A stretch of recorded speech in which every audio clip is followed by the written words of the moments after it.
ஆண்டவராகிய இயேசுவின் இனிதான நாமத்திலே உங்கள் யாவரையும் வாழ்த்துகிறேன். இந்த தினத்திலே நாம் இன்னும் ஒரு புதிய எபிரேய எழுத்தை படிக்கப் போகின்றோம். அது எபிரேய மொழியினுடைய 7வது எழுத்து. அந்த எழுத்தின் பெயர் ஜாய். அந்த எழுத்தை படிப்பதற்கு முன்பதாக நாம் ஜெபம் செய்வோம். எங்களை நேசித்து வழிநடத்தி வருகிற பிதாவே, எங்களுடைய உங்களுடைய ஆவினாரை நிரப்பி எங்களுக்கு நல்ல போதனை தருகிற போதகரை, நல்ல போதகரை, வேதத்தின் மகத்துவங்களை நாங்கள் இன்னைக்கு காண எங்களுடைய கண்களை கர்த்தர் திறந்தருளும்படியாக ஜெபிக்கிறேன். கர்த்தாவின் வெளிப்பாடு பரலோகத்திலிருந்து வருகிறது. இதை பார்த்து கொண்டிருக்கிற ஒவ்வொரு பிள்ளைகளுக்கும் அந்த பரலோக வெளிப்பாடு இந்த ஜாயின் என்பதான எழுத்து மூலமாக கிடைக்க நாங்கள் ஜெபிக்கிறோம். பார்த்து கொண்டிருக்கிற ஒவ்வொருவருக்கும் இதன் மொத்தமாக ஆசீர்வாதமும் கிருபையும் உண்டாகும்படியாக ஜெபிக்கிறோம். இயேசு நாமத்தை ஜெபிக்கிறேன். ஜீவனுள்ள நல்ல பிதாவே, ஆமென். மீண்டுமாக அனைவரையும் எபிரேய வகுப்புக்கு உங்களை நான் அழைக்கிறேன். சென்ற நாட்களில் அலப், பேத், கிமேல், டால், ஹே, வா என்கிறதான 6 எழுத்தை படித்தோம். இன்றைக்கு நாம் படிக்க போகின்ற எழுத்துடைய பெயர் ஜாய். ஜாயின் என்றால் இப்படி போடலாம். நாம் முந்தைய நாட்களில் படிக்கும் போது வாவ் இப்படி போட்டோம். இந்த வாவுக்கும் ஜாயினுக்கும் கொஞ்சம் வித்தியாசத்தை நாம் பார்க்க வேண்டும். வாவ் போடுவது இப்படி, ஜாயின் போடும்போது ஒரு கோடு, செங்குத்தாக ஒரு கோடு போட்டு அது பக்கத்தில் இப்படி கிராஸாக எழுத வேண்டும். இதற்கு ஜாயின் என்று அர்த்தம். Join 7th letter. Join 7th letter. So numeric value 7, 7 numeric value. அப்போ 7 என்றதான இந்த எழுத்து, 7வது எழுத்து நியூமரிக் வேல்யூ, எண் மதிப்பீடு 7 ஆகிறது. இந்த 7 நாம் நன்றாக புரிந்து கொள்ள வேண்டும். 6வது எண் அது மனுஷன். ஆண்டவர் 6வது நாளிலே மனிதனை சிருஷ்டித்தார். ஆகினாலே வாவ் 6. ஆனால் இந்த ஜாயின் 7 என்பது அது தெய்வீக எண் என்பதை நாம் புரிந்து கொள்ள வேண்டும். தெய்வீக எண் என்றால் என்ன? 7ஆம் நாளிலே ஆண்டவர் எல்லாவற்றையும் சிருஷ்டித்த பிற்பாடு ஓய்ந்திருந்தார். Sabbath. 7 is the Sabbath. ஓய்வு. ஆண்டவர் ஓய்ந்திருந்தார். அப்ப 7 என்பதான எழுத்து நம் எபிரேய மொழியிலே அந்த 7 என்பது நிறைவு. அது ஒரு பர்ஃபெக்ஷன், அது பூர்ணப்படுத்துகிறது. அப்ப இந்த 7 என்பதான எழுத்தை ஒரு பூரணம். என்ன பூரணம்? எபிரேய பாஷையில இந்த எழுத்தை நான் எழுதும்போது சாதாரணமாக எழுதினேன். ஆனால் அவர்கள் எழுதும்போது மேல ஒரு 3 லைன் போடுவாங்க. அது மகுடம், கிரவுன். 7வது நாள் சாபத், அது ஒரு கிரவுன், படைப்பின் பெரிய ஒரு மகுடம். ஆகினால்தான் ஆண்டவர் அவர் ஓய்ந்திருந்தார். அப்ப இந்த முதல் எழுத்திலிருந்து ஒவ்வொரு நாளும் நாம் எழுத்தை படித்துக் கொண்டு வருகிறோம். ஜாயின் என்பதான அந்த 7வது எழுத்து அது நமக்கு 7வது என்பதான எண் மதிப்பீட்டை குறிக்கிறது. அதனுடைய 7 என்பது பூரணம் என்பதை நாம் நன்றாக அறிந்தோம். ஆனால் இந்த 7 பெரிய மகிமை இருக்கிறது. ஏன் மகிமை இருக்கிறது? கர்த்தர் 7வது நாளிலே ஓய்ந்திருந்தார். அது சாபத். அப்போ ஆங்கிலத்தில் இதனுடைய டிரான்ஸ்லிட்டரேஷன் எப்படி வரும்? இசட் என்று போட வேண்டும். இப்ப அலப் சைலண்ட், பேத் பி, டாலத் டி, அலப் பேத் கிமேல். நல்லா கவனிக்கணும். அதே போலதான் ஜாயின் என்று எழுதும்போது அதற்கு இசட். அப்போ ஒவ்வொன்றுக்கும் ஒவ்வொரு எழுத்து இருக்கிறது. அதை வைத்துதான் அலப் அண்ட் பேத் என்று சொல்லும்போது அப் என்று நாம் வாசிக்கின்றோம். நல்லா புரிஞ்சுக்கணும். அப்போ ஒவ்வொரு எழுத்தை நாம் டிரான்ஸ்லிட்டரேஷன் படிக்கிறோம். B, G, D, Z. அப்போ இதுல இருந்து இந்த ஜாயின் என்பதான எழுத்தை அடுத்தபடியாக நாம் காண்பது பிக்டோகிராஃப். பிக்டோகிராஃப் சொல் ஓவியம். இது ரொம்ப முக்கியம். சொல் ஓவியம் இல்ல வேர்ட் பிக்சர். Word picture. இதோட வேர்ட் பிக்சர் என்ன? இதுதான் வேர்ட் பிக்சர். இந்த வேர்ட் பிக்சர் டூ மீனிங்ஸ், ரெண்டு அர்த்தங்கள் உள்ளன. ஒன்று யோக், நுகம். இரண்டாவது செப்டர், செங்கம்.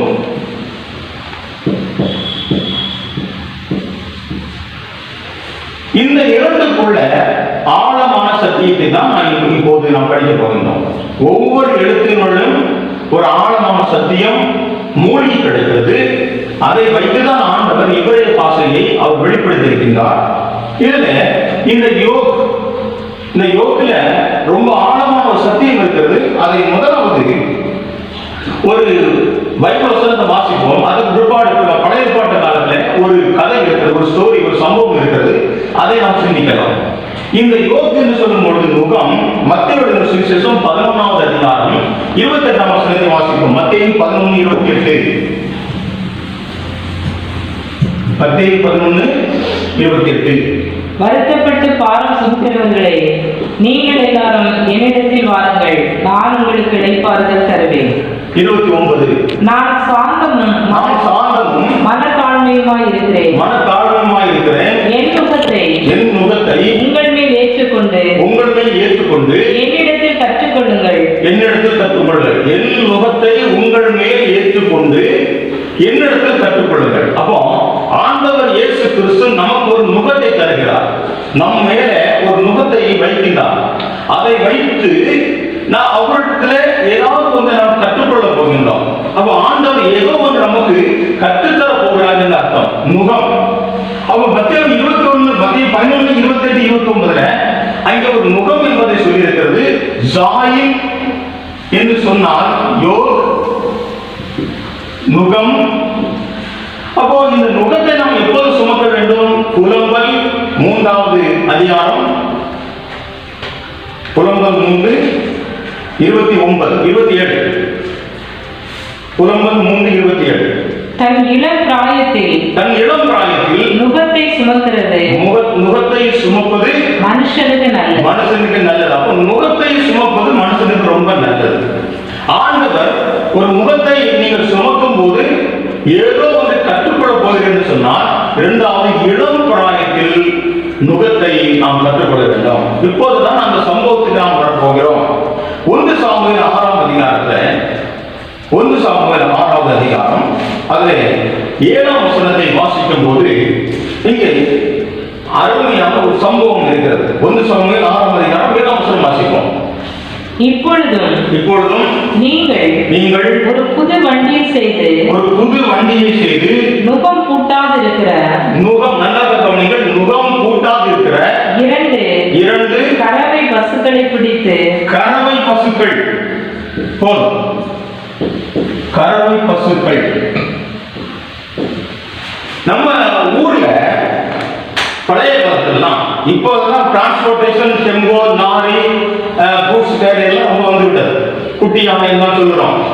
இப்படி இந்த காலத்துல இந்த டிரான்ஸ்போர்டேஷன் வந்து விட்டது. ஆனா பழைய காலத்துல மாட்டு வண்டிகள்.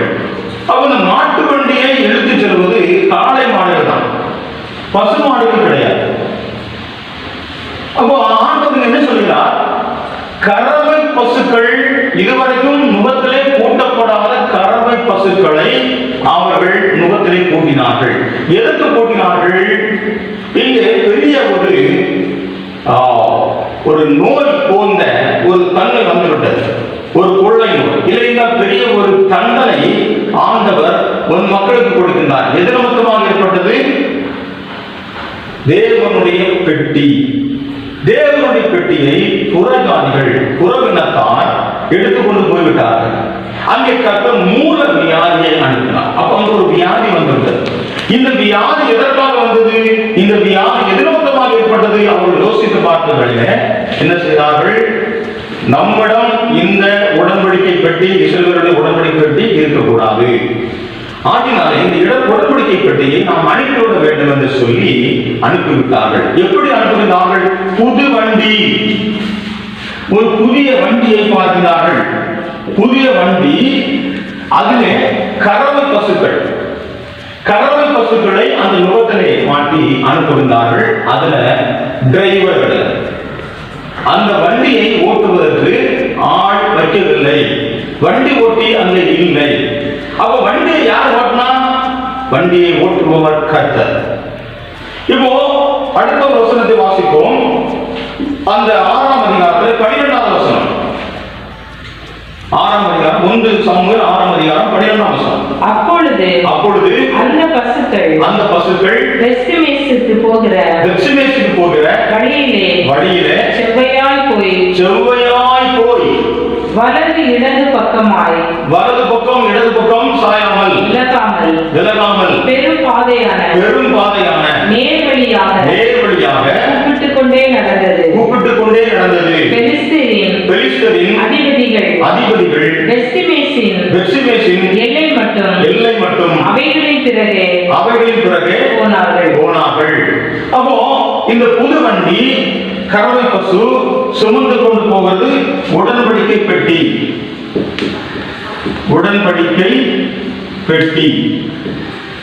இந்த உடன்படிக்கை பெட்டிய புது வண்டியில கறவை பசுகள் எடுத்து போவது டிரைவர் இல்லை. வாகனத்தை யாரும் ஓட்டிட்டு போகல, ஓட்டுறது யாரு? ஆண்டவர், கடவுள் ஓட்டிட்டு போறார். அப்ப இதுல நம்ம என்ன கண்டுபிடிக்கிறோம்? இந்த புது வண்டியும் இந்த கறவை பசுக்களும் புறவினத்தார், ஹீனன், புறவினத்தார் புறவினத்தில் உள்ள, அதாவது இஸ்ரவேல் நாட்டில் உள்ள கறவை பசுக்கள் அல்ல. நல்ல கவனிக்கணும். கடவுள் அங்கே ஒரு சத்தியத்தை வைக்கிறாருன்னு சொன்னா, இது இஸ்ரவேல் நாட்டில் உள்ள கறவை பசுக்கள் அல்ல, பெலிஸ்திய நாட்டில் உள்ள கறவை பசுக்கள். அப்ப ஆண்டவர் இங்க என்ன கொண்டு வராரு? புறஜாதிகள் ஆகிய நம்மை அவருடைய நுகத்தை சுமக்கிற ஒரு பாக்கியத்தை தருகிறார். ஆண்டவர் எவ்வளவு விசேஷமானது பாருங்க. அவருடைய உடன்படிக்கை பெட்டியை சுமப்பதற்கு புதிதாக இதுவரைக்கும் கூட்டப்பட்டிராத ஒரு கறவை பசுக்கள், 2 கறவை பசுக்களை புது வண்டியில வைத்து அதை சுமப்பதற்கான பெரும் பாக்கியத்தை புறவினத்து மக்களுக்கு கர்த்தர் கொடுக்கின்றார். அவர் நீங்களும் நாம் புறவினத்தில் உள்ள மக்கள். அதான் என்னுடைய நுகம் லெகுவாக இருக்கிறது. என் நுகத்தை நீங்கள் உங்கள் மேல் ஏற்றுக்கொண்டு என்னிடத்தில் நீங்கள் கற்றுக்கொள்ளும் என்று சொன்னார். என்ன கற்றுக்கொள்ள போகிறோம்? அதுல நாம் கற்றுக்கொள்ள போகின்ற காரியம், இந்த வண்டி, இந்த கறவை பசுக்கள் யோசுவா வயலில் போய் நின்றது. நாம் 6ஆம் அதிகாரத்தை நாம் தொடர்ந்து வாசிக்கும் போது யோசுவா வயல். இப்ப யோசுவானா நம்ம தமிழ்ல யோசுவான்னு வாசிக்கிறோம். ஆனா எபிரேய பாஷையில யோசுவா இல்ல,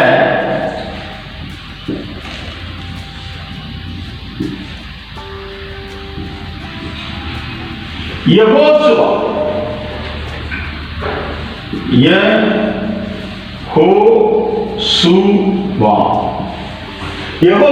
யெகோசுவானா ஜீசஸ், இயேசு. இயேசுவின் வயலில கறவை பசுக்கள் வண்டி மாட்டோடு உடன்படிக்கையை கொண்டு சேர்த்தது. அப்ப நம்ம உடன்படிக்கையை கொண்டு சேர்க்கிற இடம் யோசுவாவோட வயலில கொண்டு சேர்த்தோம். நமக்கு புறவினத்து மக்களுக்கு அந்த பாக்கியத்தை தருகிறார். அப்ப இதை பாருங்க. இந்த சுவா என்று சொன்னால் லைஃப், வாழ்க்கை. ஆண்டவர் இந்த வாழ்க்கைய நமக்கு இலவசமா தருகிறார். அவர் முகத்தை சுமக்கும் போதுதான். அதான் ஆண்டவர் சொன்ன காரியம், இயேசு சொன்ன காரியம், வருத்தப்பட்டு பாரம் சுமக்கிறவர்களே நீங்களாம் என்னென்ன வாருங்கள், நான் உங்களுக்கு இளைப்பாறுதல் தருவேன். என்னுடைய முகத்தை நீங்கள் ஏற்றுக்கொண்டு சுமந்து கொள்ளுங்கள். என்னிடத்தில் நீங்கள் கற்றுக்கொள்கிற காரியம் வாழ்க்கை. அப்போ ஆண்டவர் இயேசு கிறிஸ்து இளம் பிராயத்திலே நமக்கு முகத்தை சுமக்க சொல்லுகிறார். எதற்கு முகத்தை சுமக்கிறார்? ஒரு வாழ்க்கை, ஒரு லைஃப். அது என்ன லைஃப்? Eternal life. ஒரு நித்திய ஜீவனை தருவதற்காக யோசுவாவின் வயலை நம்மை கொண்டு சேர்க்கும்படியார் உடன்படிக்கப்பட்டு எங்க போகிறது? யோசுவாவின் வயலுக்கு போகிறது. அந்த கறவை மாட்டை யாருமே ஓட்டிட்டு போகல. அந்த கறவை பசுக்களை, அது புறவெள்ளத்தில் உள்ள கறவை பசுக்கள், எந்த இடத்துக்கு டைரக்ஷன் தெரியாது.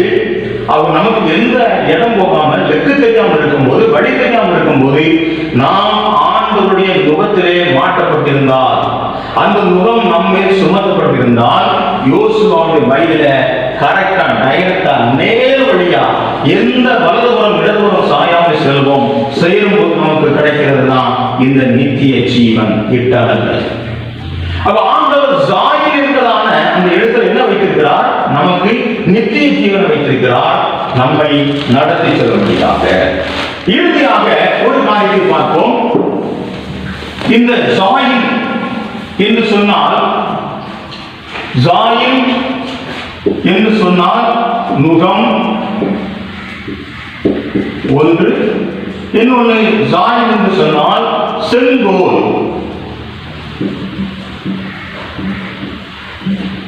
செங்கோல். அப்ப ஜாயில்ல செங்கோல் இருக்கிறது. நம்ம வேதத்தில் பார்க்கும்போது யூதாவின் செங்கோல். ஆதியாகமம் 49ஆம் அதிகாரத்தை திருப்பிக் கொள்வோம். ஆதியாகமம் 49ஆம் அதிகாரம் 10ஆம் வசனம். ஜெனசிஸ் 49:10. ஆதியாகமம் 49:10. சமாதான கர்த்தர் வருமளவும் செங்கோல் யூதாவை விட்டு விலகுவதும் இல்லை. செங்கோல் யூதாவை விட்டு விலகுவதில்லை. செங்கோல் யூதாவை விட்டு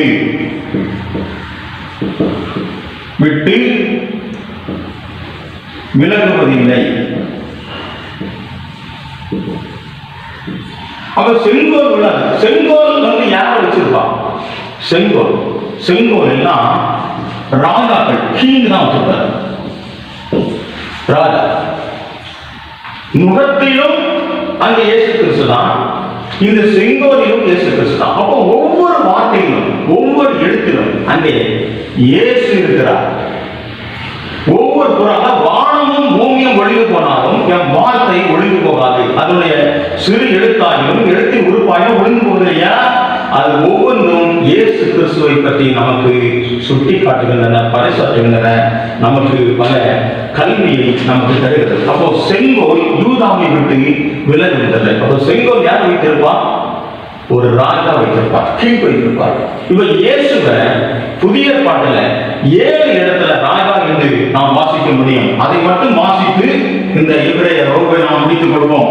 முதலாவது 7 இடங்கள், 7 places.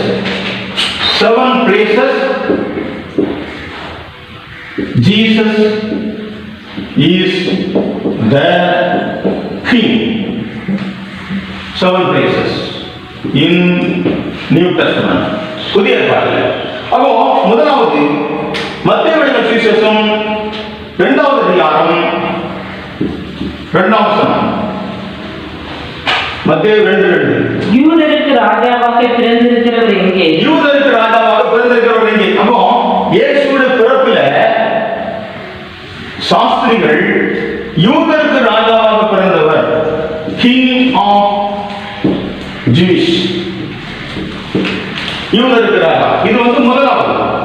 இரண்டாவது மார்க் 5ஆம் அதிகாரம் 35ஆம் வசனம். மார்க் 5ஆம் அதிகாரம் 35ஆம் வசனத்தை வாசிப்போம். அவர் இப்படி பேசிக் கொண்டிருக்கையில் ஜெப ஆலய தலைவனுடைய வீட்டிலிருந்து சிலர் வந்து உம்முடைய குமாரத்தை மரித்து போனாள், இனி ஏன் போதகரை வருத்தப்படுத்துகிறீர்கள்? இப்போ இங்கே போதகர் என்று சொல்லும் பொழுது அவர்கள் அவரை ராஜாவாக தான் சொல்கின்றார்கள். மூன்றாவது, மார்க் எழுதின சுவிசேஷம் 15வது அதிகாரம் 32ஆம் வசனம். மார்க் 15:32. நாம் கண்டு விசுவாசிக்கத்தக்கதாக இஸ்ரவேலுக்கு ராஜாவாகிய கிறிஸ்து இப்பொழுது சிலுவையில் இருந்திருக்கட்டும் என்று சொல்லிக் கொண்டார்கள். இயேசு இஸ்ரவேல் ராஜா, அவர் சிலுவையில் இருந்திருக்கட்டும் என்று சொல்லிவிட்டார்கள். அப்போ இங்கேயும் ஜீசஸ் இஸ் கிங். நான்காவதாக 1 தீமோத்தேயு 1ஆம் அதிகாரம் 17ஆம் வசனம். நித்தியமும் அழிவில்லாமையும் அதிரிசனமும் உள்ள ராஜனுமாய் தாம் ஒருவரை ஞானமுள்ள தேவனுமாய் இருக்கிறவருக்கு. அங்கேயும் ராஜா ராஜனுமாய் என்று சொல்லுகிற அந்த வசனத்தை பார்க்கிறோம். அடுத்தபடியாக 5, வெளிப்படுத்தும் விசேஷம் 15வது அதிகாரம், வெளிப்படுத்தும் விசேஷம் 15ஆம் அதிகாரம் 3ஆம் வசனம். அவர்கள் தேவனுடைய ஊழியக்காரனாகிய மோசேயின் பாட்டையும் ஆட்டுக்குட்டியானவருடைய பாட்டையும் பாடி, சர்வ வல்லமையுள்ள தேவனாகிய கர்த்தாவே, தேவனுடைய கிரியைகள் மகத்துவமும் ஆச்சரியமானவைகள், பரிசுத்தவான்களின் ராஜாவே. பரிசுத்தவான்களின் ராஜாவே. இங்கேயும் நாம் அந்த ராஜா என்றுதான் வாசிக்கிறோம். 6வது, வெளிப்படுத்தும் விசேஷம் 19ஆம் அதிகாரம் 16ஆம் வசனம். ராஜாதி ராஜா கர்த்தாதி கர்த்தா என்னும் ராஜாதி ராஜா கர்த்தாதி கர்த்தா. இங்கேயும் கிங் ஆஃப் கிங்ஸ். 7வது ஒரு வசனத்தை வாசிப்போம். எபிரேயர் 7ஆம் அதிகாரம், எபிரேயர் 7ஆம் அதிகாரம் 2வது வசனம். எபிரேயர் 7:2.